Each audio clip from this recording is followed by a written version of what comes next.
manoloana zany dia misy ny fitandremana tsy maintsy ho raisina manoloana izao fifidianana izao. Koa manao azafady zay ary aoka tsy hotsiny ny fijoroana mandray andraikitra ny amin'ny firenena fa satria ny adidy tokoa amin'ny firenena dia toy ny lanitra ka samy miloloha ny tandrifiny. Miloloha ny manandrify azy ny ray aman-dreny ankehitriny, misoroka ny loza tsy andro ny renivohitra sy ny firenena, ka mampafantatra fa tsy mendrika ny malagasy atsika, tsy mendrika ny renivohitra ny zavatra niseho hatramin'izay sy ny fomba nitantanana azy.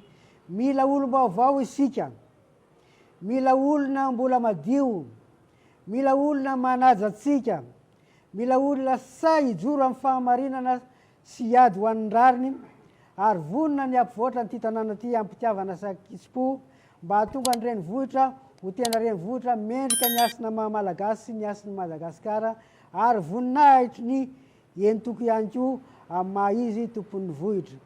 Manoloana izany tompoko dia ampanetretena no iangavinanareo, aoka samy andinika tsara atsika manomboka amin'izao fifidianana izay ohatrehana izao, satria raha avitra eto Madagasikara ity commune ty, ity tanàna ty, dia hiavitra i Madagasikara.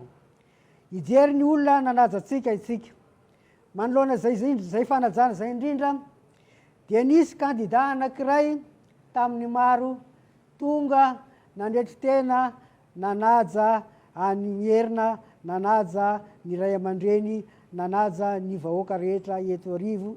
Nanatona ny ray aman-dreny izy, nifampidinidinika sy ny tafatafa hoe zao ny faniriko ray aman-dreny ka manahoana ny hevitrareo fa vonina aho hiaro ny vohitra sy ny tanàna, hiara asan'ny ray aman-dreny, hijery zay mahasoa ny vahoaka amin'izao fitondrana manaraka ny ben'ny tanàna izao. Tsy iza izany olona izany, ampanetretena no ampahafantarana azy fa hitahina Razafinjoelina no tonga nanatona atsika nanome voninahitra ny antoko ary nanome voninahitra ny ray aman-dreny eto ary nanome voninahitra ny mpiray firenena eto arivo ihany koa. Nangataka ny tanany tamintsika izy rehefa avy nanazavazava ny programan'asany mahakasika an'Antananarivo, izay hita fa mifanaraka tokoa amin'ny etaetan'ny ray aman-dreny satria manaja ny asan'ny vohitra ary manaja ny asan'ny tanàna ihany koa.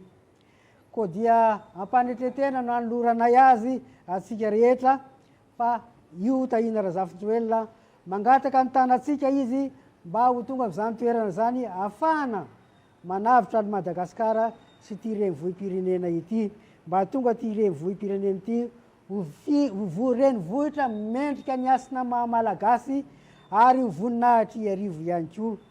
Makasitraka makatelina tompoko.